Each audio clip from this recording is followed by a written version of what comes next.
voice of Kannadiga News, Pulse of the Public.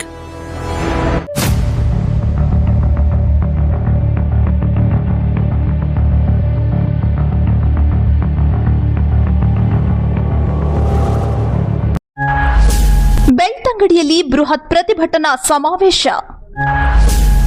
Soujanya ತಾಯಿ ನೇತೃತ್ವ, ಹೋರಾಟಗಾರ ಮಹೇಶ್ ಶೆಟ್ಟಿ ತಿಮರೋಡಿ ನಾಯಕತ್ವ. ಮಹಿಳಾ ಸಂಘಟನೆ, ದಲಿತ ಸಂಘಟನೆ, ರೈತ ಸಂಘಟನೆ, ಸಾಮಾಜಿಕ ಸಂಘಟನೆಗಳ ಸಾಥ್.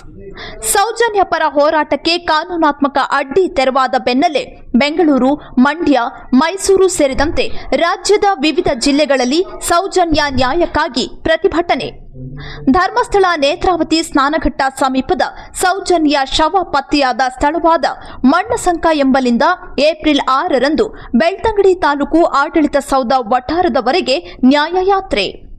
ಸೌಜನ್ಯ ತಾಯಿ ಕುಸುಮಾವತಿ ಪಾದಯಾತ್ರೆಯಲ್ಲಿ ಭಾಗಿಯಾಗುವರು. ದಕ್ಷಿಣ ಕನ್ನಡ ಜಿಲ್ಲೆಯ ಬೆಳ್ತಂಗಡಿ ತಾಲೂಕಿನ ಧರ್ಮಸ್ಥಳ ಗ್ರಾಮದ ಪಾಂಗಾಳ ನಿವಾಸಿ ಚಂದಪ್ಪಗೌಡ ಮತ್ತು ಕುಸುಮಾವತಿ ದಂಪತಿಯ ಪುತ್ರಿ, ಉಜಿರೆ ಎಸ್ಟಿಎಂ ಕಾಲೇಜಿನ ಪಿಯುಸಿ ವಿದ್ಯಾರ್ಥಿನಿ ಕುಮಾರಿ ಸೌಜನ್ಯ 2012 ಅಕ್ಟೋಬರ್ 9ರಂದು ಬೆಳಗ್ಗೆ ಕಾಲೇಜಿಗೆ ಹೋದವಳು ಮಧ್ಯಾಹ್ನದ ಮೇಲೆ ಕಾಲೇಜಿನಿಂದ ಹೊರಟವಳು ವಾಪಸ್ ಮನೆಗೆ ಬಾರದೆ ನಾಪತ್ತೆಯಾಗಿದ್ಲು. ಕಾಲೇಜಿನಿಂದ ಹೊರಟು ಗೆಳತಿಯೊಂದಿಗೆ ಕೆಎಸ್ಆರ್ಟಿಸಿ ಬಸ್ಸಲ್ಲಿ ಬಂದು ನೇತ್ರಾವತಿ ಸ್ನಾನಘಟ್ಟ ನಿಲ್ದಾಣದಲ್ಲಿ ಇಳಿದು ಮನೆಗೆ ನಡೆದುಕೊಂಡು ಹೋಗ್ತಿದ್ದಾಗ ದಾರಿ ಮಧ್ಯೆ ಪ್ರಕೃತಿ ಚಿಕಿತ್ಸಾಲಯ ಗೇಟ್ ಬಳಿಯ ಮಣ್ಣಸಂಕ ಎಂಬಲ್ಲಿಂದ ದುಷ್ಕರ್ಮಿಗಳಿಂದ ಅಪಹರಣಕ್ಕೊಳಗಾದ ಸೌಜನ್ಯ ಅಕ್ಟೋಬರ್ 10ರಂದು ಅತ್ಯಾಚಾರಕ್ಕೊಳಗಾಗಿ ಬರ್ಬರವಾಗಿ ಕೊಲೆಯಾಗಿ ಪತ್ತೆಯಾಗಿದ್ಲು.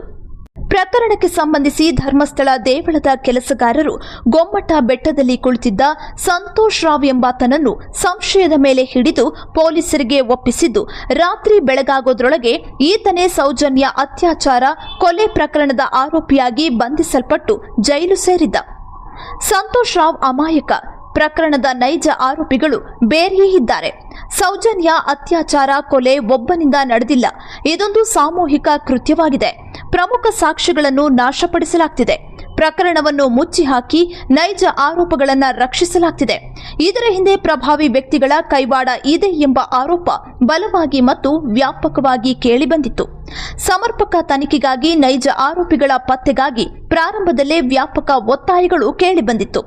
ರಾಜ್ಯಾದ್ಯಂತ ನಡೆದ ಹೋರಾಟಗಳಿಗೆ ಮಣಿದ ರಾಜ್ಯ ಸರ್ಕಾರ ಅಂದಿನ ಶಾಸಕ ಕೆ ವಸಂತ ಬಂಗೇರ ಅವರ ಶಿಫಾರಸಿನಂತೆ ಸೌಜನ್ಯ ಪ್ರಕರಣದ ತನಿಖೆಯನ್ನು ಸಿಬಿಐಗೆ ವಹಿಸಿತ್ತು.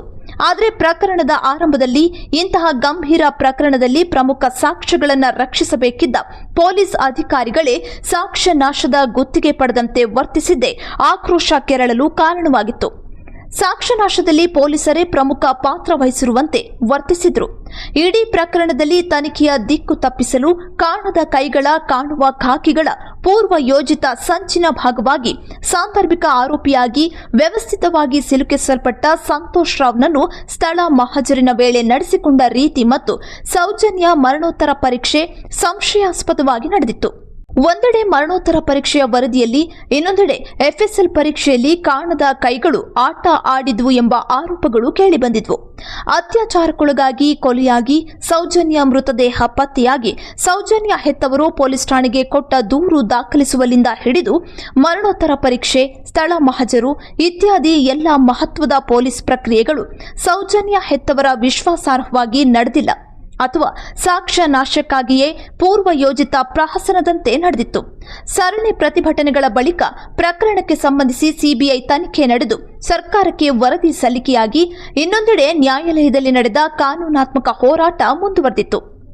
ಸಿಬಿಐ ವಿಶೇಷ ನ್ಯಾಯಾಲಯವು 12 ವರ್ಷಗಳ ಬಳಿಕ ನೀಡಿದ ಸೌಜನ್ಯ ಪ್ರಕರಣದ ತೀರ್ಪಿನಲ್ಲಿ ಸಂತೋಷ್ ರಾವ್ ನಿರಪರಾಧಿಯಾಗಿ ಹೊರಬಂದಿದ್ದು, ಸೌಜನ್ಯ ಪ್ರಕರಣ ನೈಜ ಆರೋಪಿಗಳ ಪತ್ತೆಗಾಗಿ ನಿಜವಾದ ಹೋರಾಟ ಆರಂಭವಾಗಿದ್ದೇ ಸಂತೋಷ್ ರಾವ್ ನಿರ್ದೋಷಿ ಎಂಬ ತೀರ್ಪು ಬಂದಾಗ. ಇದರ ಬೆನ್ನಲ್ಲೇ ಮತ್ತೆ ಹೋರಾಟಗಳು ಸಮರೋಪಾದಿಯಲ್ಲಿ ಮುಂದುವರೆದ್ರು. ಇನ್ನೊಂದೆಡೆ ಸೌಜನ್ಯ ಪರ ಹೋರಾಟಗಾರರಿಗೆ ಕಾನೂನಾತ್ಮಕ ಅಡೆತಡೆಗಳು ಎದುರಾಗಿದ್ವು.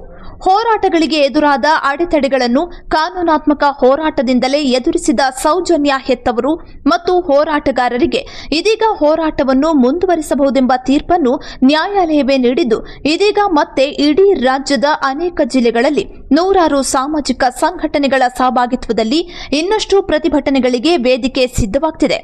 ಇದರ ಮೊದಲ ಭಾಗವಾಗಿ ಸೌಜನ್ಯ ಅತ್ಯಾಚಾರ ಕೊಲೆ ಪ್ರಕರಣದ ಮರು ತನಿಖೆಗಾಗಿ ಒತ್ತಾಯಿಸಿ ಏಪ್ರಿಲ್ 6 ಶ್ರೀರಾಮನವಮಿ ದಿನ ಧರ್ಮಸ್ಥಳ ಮಣ್ಣಸಂಕ ಎಂಬಲ್ಲಿಂದ ಬೃಹತ್ ಪಾದಯಾತ್ರೆ ಹೊರಡಲಿದೆ. ಸೌಜನ್ಯ ತಾಯಿ ಕುಸುಮಾವತಿಯವರ ನೇತೃತ್ವದಲ್ಲಿ ರಾಷ್ಟ್ರೀಯ ಹಿಂದೂ ಜಾಗರಣ ವೇದಿಕೆ ಸಂಸ್ಥಾಪಕ ಸಾಮಾಜಿಕ ಹೋರಾಟಗಾರ ಮಹೇಶ್ ಶೆಟ್ಟಿ ತಿಮರೋಡಿ ನಾಯಕತ್ವದಲ್ಲಿ ಹೊರಡಲಿರುವ ಬೃಹತ್ ಪಾದಯಾತ್ರೆಯು ಪ್ರಜಾಪ್ರಭುತ್ವ ವೇದಿಕೆ, ರಾಷ್ಟ್ರೀಯ ಹಿಂದೂ ಜಾಗರಣ ವೇದಿಕೆ ನೇತೃತ್ವದಲ್ಲಿ ನಡೆಯಲಿದ್ದು, ರಾಜ್ಯದ ಮಹಿಳಾ ಸಂಘಟನೆಗಳು, ದಲಿತ ಸಂಘಟನೆಗಳು, ರೈತ ಸಂಘಟನೆಗಳು, ಲೇಖಕಿಯರ ಸಂಘ ಮುಂತಾದ ಸಾಮಾಜಿಕ ಸಂಘಟನೆಗಳು ಭಾಗಿಯಾಗಲಿವೆ. ಸೌಜನ್ಯ ಪಾದಯಾತ್ರೆಯ ಬೇಡಿಕೆಗಳು: ಸೌಜನ್ಯ ಪ್ರಕರಣದ ಕಳಪೆ ತನಿಖೆ ಮಾಡಿ ನ್ಯಾಯದ ದಾರಿ ತಪ್ಪಿಸಿದ ಅಧಿಕಾರಿಗಳನ್ನು ನ್ಯಾಯಾಲಯ ಆದೇಶದಂತೆ ಶಿಕ್ಷೆಗೆ ಒಳಪಡಿಸಬೇಕು. ಧರ್ಮಸ್ಥಳ ಆನೆ ಮಾವುತ ನಾರಾಯಣ ಮತ್ತು ಯಮುನಾ ಕೊಲೆ, ಪದ್ಮಲತಾ, ವೇದವಲ್ಲಿ ಅತ್ಯಾಚಾರ ಕೊಲೆ ಪ್ರಕರಣಗಳ ತನಿಖೆ ನಡೆಸಿ ಅಪರಾಧಿಗಳಿಗೆ ಶಿಕ್ಷೆ ವಿಧಿಸಬೇಕು. ಸೌಜನ್ಯ ಪ್ರಕರಣದ ಪ್ರಮುಖ ಸಾಕ್ಷಿಗಳ ಸಂಶಯಾಸ್ಪದ ಸಾವುಗಳ ತನಿಖೆ ನಡೆಸಿ ಅಪರಾಧಿಗಳನ್ನು ರಕ್ಷಣೆ ಮಾಡುತ್ತಿರುವವರ ವಿರುದ್ಧ ಸೂಕ್ತ ಕಾನೂನು ಕ್ರಮ, ಶಿಕ್ಷೆಯಾಗಬೇಕು. ನೇತ್ರಾವತಿ ತೀರದಲ್ಲಿ ನಡೆದ 460ಕ್ಕಿಂತ ಹೆಚ್ಚು ಅಸಹಜ ಮತ್ತು ಸಂಶಯಾಸ್ಪದ ಸಾವುಗಳ ತನಿಖೆ ಆರಂಭವಾಗಬೇಕು. ದಬ್ಬಾಳಿಕೆಯಿಂದ ಅಕ್ರಮವಾಗಿ ವಶಪಡಿಸಿಕೊಂಡ ಸರ್ಕಾರಿ ಜಮೀನು, ನಿಮ್ನ ವರ್ಗ ಮತ್ತು ಎಲ್ಲ ವರ್ಗದವರ ಜಮೀನನ್ನು ಭೂಬಾಕರಿಂದ ಸರ್ಕಾರ ತೆರವುಗೊಳಿಸಬೇಕು. ರಾಜ್ಯದ ಮೂಲೆ ಮೂಲೆಯಲ್ಲಿ ಜನರ ಅಭಿವೃದ್ಧಿ ಹೆಸರಲ್ಲಿ ನಡೆಯುತ್ತಿರುವ ಅಕ್ರಮ ಮೀಟರ್ ಬಡ್ಡಿ ದಂಧೆ ವಿರುದ್ಧ ಸರ್ಕಾರ ಕ್ರಮ ಕೈಗೊಂಡು ಅಮಾಯಕ ಜನತೆಯನ್ನು ಮತ್ತು ಹೆಣ್ಣು ಮಕ್ಕಳನ್ನು ರಕ್ಷಿಸುವುದು. ರಾಜ್ಯಾದ್ಯಂತ ಹೆಣ್ಣು ಮಕ್ಕಳ ಸುರಕ್ಷತೆಗಾಗಿ ಸರ್ಕಾರ ಪೊಲೀಸ್ ಇಲಾಖೆಯಿಂದ ಸೌಜನ್ಯ ಸಹಾಯವಾಣಿ ಪ್ರಾರಂಭಿಸಿ ಹೆಣ್ಣು ಮಕ್ಕಳನ್ನು ಅತ್ಯಾಚಾರಿ ಮತ್ತು ಬೀದಿ ಕಾಮುಕರಿಂದ ರಕ್ಷಿಸಬೇಕು ಮುಂತಾದ ಪ್ರಮುಖ ಬೇಡಿಕೆಗಳ ಈಡೇರಿಕೆಗೆ ಸರ್ಕಾರವನ್ನು ಒತ್ತಾಯಿಸಲು ತೀರ್ಮಾನಿಸಲಾಗಿದೆ ಎಂದು ತಿಳಿದುಬಂದಿದೆ. ಸಾಕ್ಷ್ಯ ನಾಶಗೈದವರ ವಿರುದ್ಧ ಇದು ನಿರ್ಣಾಯಕ ಸಮರವಾಗಲಿದೆಯೋ ರಾಜ್ಯದ ಜನತೆ ಕಾದು ನೋಡಬೇಕಿದೆ. Voice of Kannadiga news.